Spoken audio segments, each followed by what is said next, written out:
Assalamualaikum warahmatullahi wabarakatuh. Alhamdulillah, salatu wassalamu ala Rasulillah wa ala alihi wa sahbihi ajma'in. Tuan-tuan dan puan-puan, alhamdulillah kita sampai kepada yang kelima dalam adab-adab kita bersahabat. Ya, bermula dengan nombor satu tu pun, ya Allah, payah dah. Sebab nombor satu tu dia kata mengutamakan sahabat, ya, dengan harta bendanya, maknanya lebih daripada diri sendirilah. Kita dah sebut minggu sudah, dalam bahasa Arab ialah ithar, kan? Ithar, alif ya sa alif ra, ithar maknanya kita mengutamakan sahabat kita lebih daripada diri kita. Maknanya kita banyak giving, ya tak? Banyak memberi, bukan banyak mengambil, ya, bukan banyak mengambil, bukan banyak nempik, bukan banyak nempik, ya tak? Bukan banyak maknanya meminta-minta daripada sahabat. Kita yang banyak bagi, ya, kita utamakan, ya. Jadi kita yang banyak bagi pada sahabat. Dia sebenarnya bila saling ada mengutamakan itu, itu yang luar biasa tu. Ya tak? Bila saling, masing-masing saling mengutamakan, itu yang maknanya sedang dahaga, haus dan luka parah, dalam keadaan memerlukan air, ya, tiba-tiba disua dan dihulurkan air. Tiba-tiba dia dengar sahabat lain yang luka parah perlukan air, dia utamakan sahabat lain. Sahabat lain pun baru nak minum, dengar sahabat lain yang luka parah dan perlukan air, bagi pada sahabat lain, ya tak? Bagi dia. Ya, dengar pula lagi seorang, bagi dia. Lepas tu yang keempat pula dengar yang pertama punya suara, bagi balik yang pertama, ya.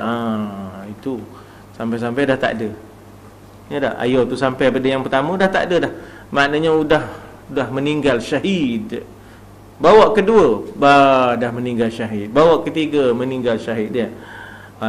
Kalau masing-masing mengutamakan sahabatnya, ya, dengan sendirinya, maknanya luar biasa, perkara yang luar biasa, yang hebat, yang mana saling berlumba-lumba untuk mengutamakan sahabat. Yang ini, ya, maknanya nombor satu ni pun, ya Allah, bukan senang, ya. Banyak orang dia lebih banyak untuk, maknanya bukan giving tapi taking, ya tak? Bukan nak bagi banyak tapi ndak, ya tak? Dia ndak kaut banyak, ya, untuk diri dia je.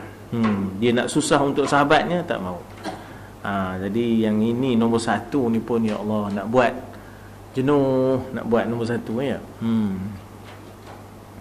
Wa yu'thiruna ala anfusihim walau kana bihim khasasah, mengutamakan sahabatnya lebih daripada keperluan peribadinya, lebih daripada keperluan peribadinya, walau kana bihim khasasah. Khasasah ni keperluan peribadilah. Ya Allah, ya. Ini kita dah baca dah sebelum ni, macam mana Nabi pergi masuk hutan, jumpa kayu sugi, ya tak? Kayu arak untuk dibuat sugi, satu bengkok, satu lurus. Nabi ambil yang bengkok, dia bagi sahabatnya yang lurus. Sahabat kata, ya Rasulullah, engkau lebih berhak yang lurus daripada yang bengkok ini, ya. Dah Nabi mengutamakan. Lalu Nabi mengeluarkan suatu hadis yang menjadi sebab wurud hadis ini, bahawa tidaklah bersahabat seseorang dengan seseorang sahabat walaupun satu ketika, ya, melainkan akan ditanya hak persahabatan tu, apakah kita telah tunaikan, ya, hak-hak persahabatan, atau kita telah sia-siakan, ya, persahabatan itu. Ya, ini memanglah dulu di kampung-kampung orang gerak orang bersahur. Oi Melayu, bangun sahur, itu kan. Ditengok gelap kan, ditengok gelap lagi kan, orang sebelah gelap, ai, hui, kan, bangun sahur, ya. Jadi bersahut-sahut lah masa tu, ya, bersahut-sahut lah. Jadi maknanya bagaimana tidak ada perasaan, ya, kita kata apa, ananiyah. Ananiyah ni maknanya akuis, akuistik, maknanya akuisma, tidak ada perasaan aku, ananiyah. Yang ada ialah nahnuwiyah, maknanya perasaan kekitaan, ya, perasaan kekitaan, ya. Yang kedua ni, kita lebih cepat membaca apa keperluan sahabat sebelum dia minta tolong. Kita sudah bersedia, ya tak? Oh, ya memang ini lah pun, kata sahabat, ya tak? Memang teman tengah mencari yang ini lah pun, ya tak? Memang ini lah pun yang teman hajat benar. Memang, ya Allah, Mika, macam Mika tahu je, ya, macam Mika tahu je, Jadi maknanya sebelum sahabatnya meminta, dia lebih awal sudah dapat menjangka, ya, dia dapat menjangka apa keperluan sahabatnya, ya, maknanya dia boleh dipanggil anticipate, ya, maknanya dia boleh menjangka keperluan sahabatnya. Allahu akbar, ya, yang ini pun ya Allah, ya dah. Yang ketiga ialah menyembunyikan rahsia sahabahnya. Yang ini kita sebut hadis man satara, ya tak? Man satara musliman sattarallahu lahu yaumul qiyamah. Allah, orang yang menyembunyikan kekurangan, keaiban sahabatnya, bahkan dia cuba sama-sama mengatasi kekurangan itu, Allah akan sembunyikan keaibannya di hari kiamat. Maknanya tidaklah kelihatan di khalayak ramai keaiban dia. Sebenarnya perbicaraan di padang mahsyar adalah setelus-telusnya. Perbicaraan bukan perbicaraan yang tertutup, tapi perbicaraan yang terbuka. Kenapa si fulan masuk syurga, kenapa si fulan masuk neraka, semua orang puas hati bila lihat perbicaraan itu, ya. Jadi tujuannya supaya Allah nak memperlihatkan ketelusan dalam perbicaraan. Kenapa si fulan syurga, kenapa si fulan neraka, ya. Ya, kita kadang-kadang di dunia ni ada perbicaraan tertutup namanya. Sudah dapat tahu bahawa si fulan itu bersalah ataupun si fulan itu dijatuhkan hukum, ya tak? Tapi kita tak dapat nak mengikuti prosiding perbicaraan. Contohnya Nabi Yusuf, ya tak, versus Siti Zulaikha. Perbicaraannya tertutup, ya, walaupun sebenarnya dari sudut fakta kes, Nabi Yusuf di atas yang benar, ya. Nabi Yusuf itu sadiq, sedangkan Siti Zulaikha itu kadhibah. Tapi untuk tutup cerita dan supaya jangan jatuh imej istana, maka Nabi Yusuf dipenjarakan supaya untuk membentuk public opinion ataupun pandangan arus perdana bahawa Nabi Yusuf lah bersalah. Kenapa? Pasal dia dipenjarakan. Maknanya isteri Al-Aziz, isteri, ya, pemerintah tak ada apa salahnya. Kenapa? Tengoklah Usop kena. Ya, Usop kena, ya tak? Ini mestilah Usop punya masalah ni. Padahalnya, ya, kita kata bahawa sebenarnya kemenangan adalah pada pihak Yusuf dengan fakta kesnya, ya, melalui baju yang dipakai oleh Nabi Yusuf sebagai bahan bukti, ya tak? Yang keempat, menutup keaiban sahabatnya, ya, lebih kurang macam yang ketiga juga, ya, lebih kurang macam ketiga. Dan cumanya yang ketiga itu kadang-kadang bersifat amanah. Ada benda yang diketahui oleh kita, orang lain tak tahu, lantaran kita sahabat qarib, ya, lantaran kita sahabat qaribnya. Ada benda yang kita tahu sebab kita barangkali berjiran, barangkali kita begitu rapat.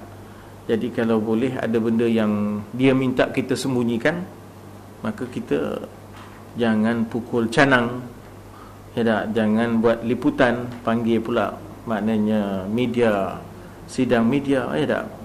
Panggil pula maknanya press conference, PC, ya tak? Nak mendedahkan, sedangkan ini amanah, ya tak? Baik, yang kelima ialah berdiam diri, ya. Kita sampai yang kelima, ya. Qala al-musannif al-imam al-Ghazali rahimahullah wa nafa'ana bi'ulumihi fid darain amin fi kitabihi Bidayatul Hidayah, ya, bab adab-adab bersahabah. Yang kelima, berdiam diri daripada menyampaikan perkataan orang lain yang mencela sahabatnya. Sebab sebenarnya sahabat kita itu dengan kita adalah satu, ya tak? kamathalil jasadil wahid, seumpama jasad yang satu. Jadi kalau orang mencela sahabat kita, kan, kalau orang mencela, menyampaikan perkataan mencela sahabat kita, ya tak? Ya, maknanya kita berdiam daripada menyampaikan perkataan orang lain yang mencela sahabat ni, maknanya supaya maknanya kita dapat menjaga, ya tak, hubungan silaturahim, dan supaya kita tidak menambah keruh, ya, tidak menambah keruh suasana, supaya maknanya yang busuk itu, ya, jangan maknanya seenaknya disebarluaskan. Cari jalan untuk perbaiki, ya, cari jalan untuk perbaiki. Jadi bukan untuk semata menceritakan, lebih baik cari jalan untuk memperbaiki, ya, celaan-celaan tentang sahabat kita tu. Ya, barangkali ada kebenarannya, namun bagaimana untuk kita cuba baiki secara tidak langsung, ya, secara indirect, macam mana kita nak perbaiki, ya. Jadi maknanya berdiam daripada menyampaikan perkataan orang lain yang mencela sahabatnya, supaya menjaga hati sahabatnya, supaya maknanya kita kata tidak sampai yang jahat itu, ya, yang jahat itu merosakkan silaturahim dan sebagainya. Jadi di situ kita cari jalan lain untuk memperbaiki sahabat kita. Hasil maklumat yang berupa celaan-celaan tadilah. Yang keenam, menyampaikan segala perkataan orang lain yang memuji sebagai dorongan lah, ya, sebagai suatu dorongan, sebagai suatu maknanya motivasi. Jadi bila ada orang memberikan apresiasi, penghargaan, orang maknanya kita kata mengenal pasti kebaikan-kebaikan teman kita, jadi kita sampaikan tujuannya sebagai pendorong, sebagai dia dapat mengenal diri dia, kelebihan diri dia. Tujuannya supaya dia dapat memanfaatkan kekuatan yang ada pada diri dia, hasil pemerhatian orang lain. Selalu orang sebut SWOT, ya, orang sebut SWOT analysis, ya tak? SWOT analysis ini analisa SWOT, ya tak? Dia punya apa? Strength, weakness, opportunity and threat, ya. Kelemahan, kekurangan, kelemahan, mula-mula apa? Kekuatan, strength, kekuatan, kelemahan, peluang dan ancaman, ya, dan juga ancaman, ya. Jadi kadang-kadang bila kita menyampaikan yang baik-baik tentang kepada sahabat kita tu, di situ dia boleh bina kekuatan ni, di situ ada kekuatan, makna daripada kekuatan itu dia membina, ya, dia membina kehebatan-kehebatan, ya. Jadi kita sampaikanlah benda yang baik, tujuannya bukan supaya dia jadi takabur, riak, ujub, tidak, tetapi supaya dia jangan sia-siakan ada yang tersembunyi, kekuatan yang tersembunyi yang tidak disedarinya, ya tak? Yang ketujuh, mendengarkan dengan baik akan perkataan sahabatnya. Allahu Akbar. Yang ini, ya, kadang-kadang kita, ialah mungkin kadang-kadang kita terlelap, ya, mungkin kadang-kadang kita tidak mengumpamakan, ya, dan kadang-kadang mungkin juga kita kata lain sibuk. Lain sibuk ni maknanya kita kata, yalah, kadang-kadang masa itulah telefon berbunyi pun, ya tak?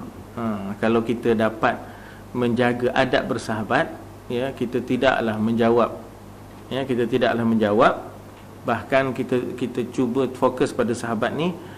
Telefon yang masuk tu kita tangguhkan dulu, ya, kita tangguhkan untuk fokus kepada sahabat kita yang sedang yang ini kadang-kadang terasa sangat bila kita pergi rumah tau. Kita pergi bertamu ke rumah, kan, tuan rumahnya jawab telefon saja, kan. Oh ya, kebetulan bisnesnya jauh, Turkmenistan, kan, Uzbekistan, Tashkent, Samarkand, Tanjung Rambutan, ya. Jadi banyak sangat bisnes. Kita datang rumah dia sudah tak belayan, ya tak? Pasal dia duk jawab telefon banyak sangat daripada macam-macam tan datang, kan. Uzbekistan, Tashkent, Samarkand, ya, Hindustan, Wahid Gostan, ya tak? Jadi habis sahabat, percakapan sahabat langsung tidak diumpamakan. Jadi ini tak kena ya, ini tak kena dalam kita bersahabat. Harusnya kita mengutamakan ya, dan memberikan perhatian, sebab bagaimana kamu melayan, begitulah nanti kamu dilayani. Ya, kama tadinu tudan. Kalau kita tak umpamakan cakap-cakap orang, esok cakap kita pun tak diumpamakan orang. Ya, kita tak ada memberikan perhatian, kita tidak setia mendengar. Ya, kita tidak mahu menjadi pendengar yang setia. Esok orang pun tak nak dengar lagu kita. Jadi maunya supaya, kalau kamu mahu supaya kamu didengar, kamu hendaklah bersedia mendengar ya. Kalau kita hendak supaya kita itu didengar orang, hendaklah kita bersedia juga mendengar orang. Barulah dapat kita diberikan perhatian. Jadi sahabat ni bercakap, yang kita buat nohin, buat tak reti. Ketika ia bercakap, yang itu tak kenalah. Ya, sangat-sangat tak kena ya tak. Ya, kalau boleh maknanya fokus, tumpu, jangan banyak berlapis-lapis labun ni ya. Tapi ialah di sinilah kadang-kadang kita selalu melihat kelebihan orang perempuan lah. Demo kalau berimpun 6 orang topik, 6 topik ya tak. Orang ni bercakap, orang ni bercakap, orang ni cakap, orang ni sahut, orang ni sahut, orang ni kan. Dia maknanya dia rentah.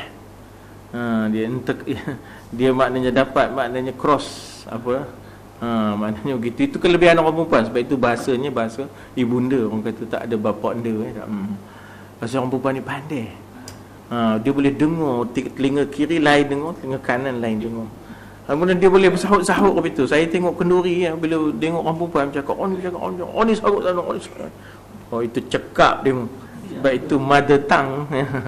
Tak ada orang kata father tongue tak? Tapi orang lelaki tak boleh begitu. Dia kena tumpu ya tak? Dia kena tumpu. Nah, yang ke-8, meninggalkan berbantah dengan sahabat. Yang ini Allah Ta'ala bina bagi kita baitan fil jannah kan. Kita tahu walaupun kita di atas yang benar, dia tak betul. Tapi kita ambil pendekatan untuk tak nak berbalah. Bana lahu baitan fil jannah ya, ini kita dah baca sebelum ni.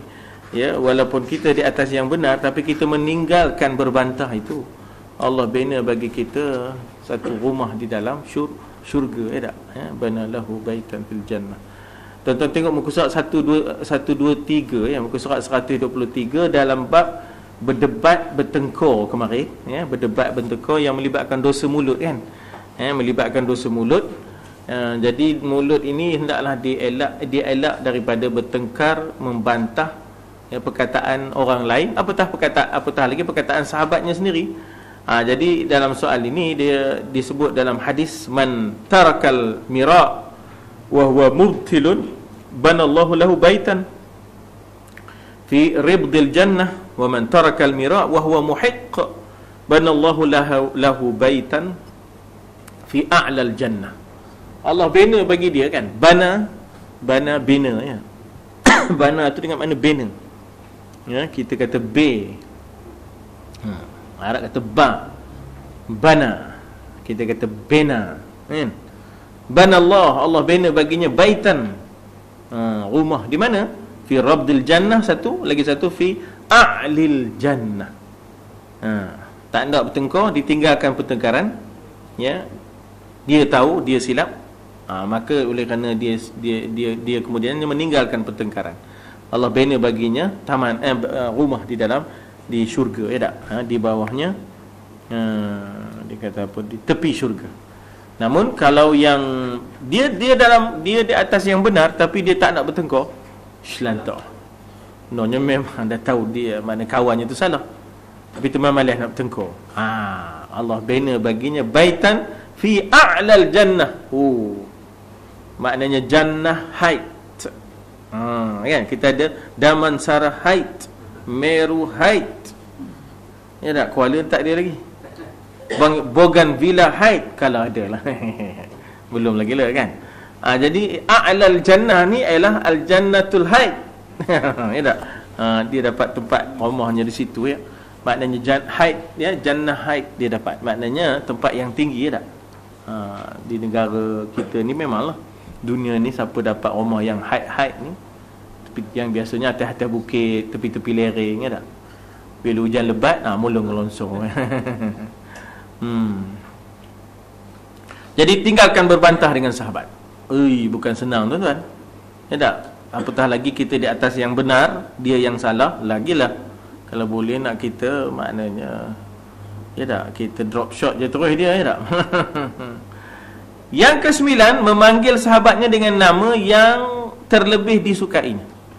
Gelo-gelo-gelo tu, ya tak, gelo-gelonya ada panggilan-panggilannya. Kalau orang Arab, dia suka memanggil dengan nama zuriat. Ya, dia suka memanggil dengan nama zuriat. Katalah contohnya orang panggil Sayyidina Umar Abu Hafsin. Ya, Abu Hafsin. Sebab anak Sayyidina Umar tu namanya Hafsah, kahwin dengan Rasulullah. Hafsin. Ya Aba Hafsin, ya, wahai bapa kepada Hafsah. Begitu. Ya, maknanya orang Arab suka begitu, memanggil seseorang itu dengan nama zuriatnya. Kalau macam saya, dia orang panggil ya Aba Imran, sebab maknanya anak saya yang tua namanya Imran. Dia mau panggil isteri saya Ummu Imran, ya, Abu Imran, ya tak? Dipanggil begitu, ya tak? Ayah kepada Imran, ya. Jadi dia suka begitu, ya, dia suka begitu, ya. Gelo yang disukai, ya, gelo yang disukai. Nah, yang ke-10, memuji sahabatnya dengan apa yang diketahui daripada kebaikannya. Ya, maknanya memberikan penghargaan, pujian itu tujuannya bukan apa? Supaya sahabatnya ini dapat mengenal dirinya, dan di samping itu dapat mendorong sahabat ini terus dengan kebaikan itu, ya, terus dengan kebaikan itu. Yang ke-11, berterima kasihlah kepada sahabat atas sebarang kebaikan. Man lam yashkurin nas lam yashkurillah. Siapa yang tidak bersyukur kepada manusia, orang ini tidak bersyukur kepada Allah. Jadi supaya kita bersyukur kepada Allah, bersyukurlah kepada manusia, ya tak? Jazakallah khairan kathira, jazakillah khairan kathira.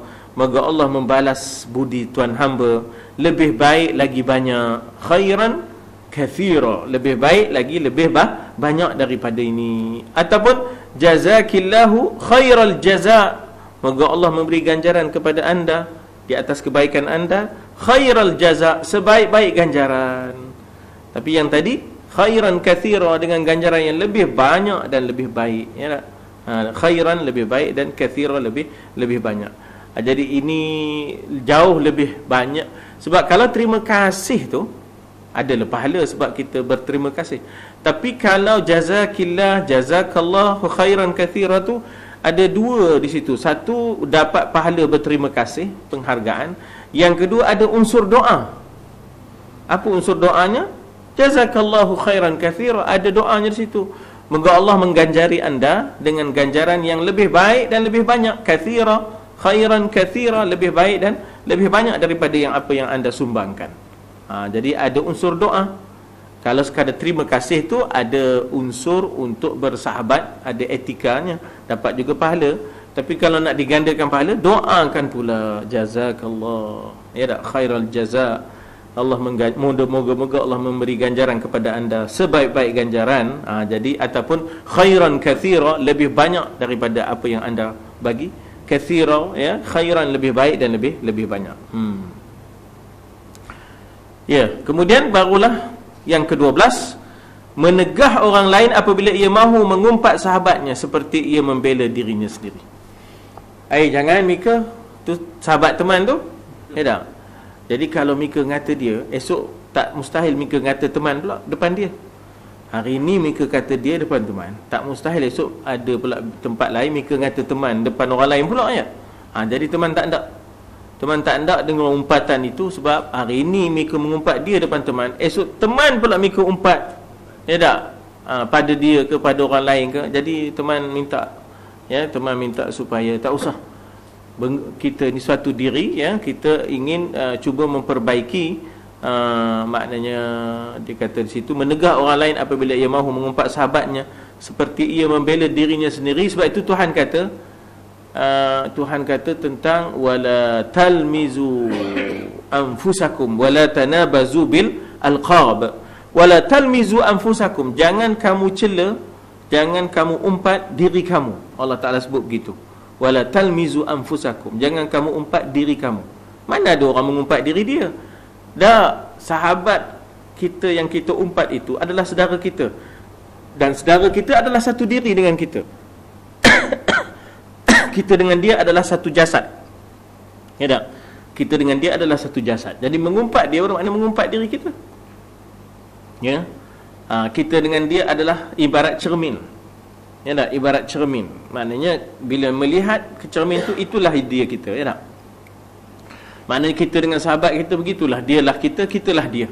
Jadi kita pun menghalang orang daripada mengumpat sahabat dan membelanya di atas dasar bahawa manusia dengan kekurangan, ya, kita jangan maknanya mengambil pendekatan mengumpat semata-mata tanpa usaha memperbaiki. Ya tak? Maknanya sahaja seronok aja tanpa ada usaha untuk memperbaiki. Sepatutnya kita yang lebih penting bagaimana usaha untuk memperbaiki sahabat, ya. Yang ke-13, memberi nasihat dengan cara yang lemah lembut, dengan bahasa yang halus, ya, bukan kasar, apatah lagi kesat, ya. Ada yang kasar, bahkan ada yang lebih dari kasar, kesat langsung. Itu bukan cara bersahabat, ya, itu bukan cara bersahabat. Ya, memberi nasihat, ad-dinun nasihah, ya tak? Maka dengan cara yang lemah lembut, ya, dan bahasa yang halus. Sebab itu orang-orang kita dulu dia suka berperibahasa dan juga maknanya berpepatah-pepatah. Ya dah, apa kata kukor, nyo jugalah yang merasa. Gitu orang dulu. Ya, kalau orang sekarang pening lah, kukor tak pernah tengok kan. Tapi ada mendalam tu, apa kata kukor, katanya nyo jugalah yang merasa. Ya tak? Ada mendalam di situ. Ya, ada mendalam di situ, ya. Iaitu ada orang yang menjadi mangsa yang tak sepatutnya jadi mangsa, ya tak? Ada orang yang sepatutnya menggalas tanggungjawab itu, tiba-tiba orang lain yang terpaksa menggalasnya, ya, yang lain tu lepas tangan dan sebagainya. Jadi itu, tapi menggunakan pepatah-pepatah itu dengan kiasan yang mendalam lah, ya. Hanya jauh hari lah yang mengenal manikam. Maknanya yang faham tu yang faham, yang tak faham juga, ya tak? Jadi maknanya memberi nasihat dengan cara yang lemah lembut dan bahasa halus, tidak direct, tidak kasar, tidak kesat, ya, apabila ia berkehendak menasihati sahabatnya. Jadi jangan sekadar maknanya orang kata macam nak memperlihatkan lebih diri pada sahabat. Dah, gunakan cara yang cukup, ya, diplomasi, ya dah. Ini cara yang diplomasi, ya. Saya ambil contoh gini lah tuan-tuan, bagaimana Nabi, ya, bila apa yang saya teringat pun, peperangan Tabuk, Ka'ab bin Malik tak pergi dengan sebab kecuaian lalu dihukum. Ya, jangan siapa bercakap dengan dia, jangan siapa jawab salam dia, jangan siapa tengok muka dia, jangan siapa-siapa bermuamalat, berjual beli dengan dia, ya tak? Jadi di situ bagaimana halusnya Nabi apabila isteri Ka'ab bin Malik datang jumpa, ya Rasulullah, saya ni isteri dia, macam mana saya ni? Saya balik rumah orang tua saya ke? Nabi tidak terus kata ya, balik rumah orang tua kamu. Sebab kalau Nabi cakap terus apa itu, Nabi sebenarnya sudah tidak mengumpamakan suami. Channel yang sepatutnya adalah suami, salurannya adalah suami, ya tak? Tindak tanduk isteri ke mana dan sebagainya mesti dilaporkan pada suami, ya, mesti dengan keizinan suami, mesti laluannya adalah suami. Jadi bagaimana halusnya Nabi panggil Ka'ab yang kena hukum, suruh isterimu pulang ke rumah orang tuanya demi untuk melaksanakan perintah memulaukan Ka'ab yang tidak pergi perang Tabuk. Halusnya Nabi tidak terus direct arahkan isteri. Tak, Nabi melalui suami, ya, melalui suami, dipanggilnya Ka'ab. Wahai Ka'ab, suruh isteri kamu balik ke rumah orang tuanya, ya tak?